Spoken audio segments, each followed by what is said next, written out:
My choice would be Ramos. I don't totally agree with everything that he did.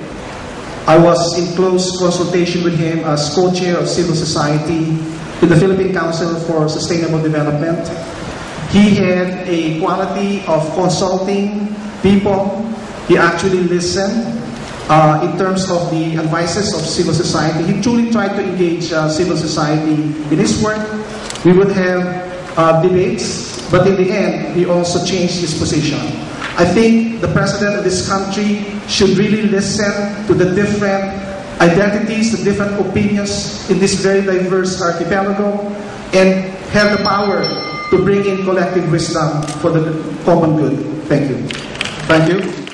If a law should be passed that goes against your religious belief, will you implement it? The question I find is too general. These kinds of questions need to be quite specific. In general, as a kind of general answer, I'm not going to pass a law that's against my conscience. I would develop, even before the law is passed in Congress, I would develop more of a process so that the different sides can reconcile whatever differences are there. But it should be, if the law is there, you're confronted with the law, which is against your conscience, what would you do with it? Then I will veto it. And then, after I veto it, then it goes back to the Congress, then there's the possibility to then have a dialogue on why I vetoed it, and then look for a place where a much deeper form of understanding can be developed so that a real consensus can then emerge in connection with that law.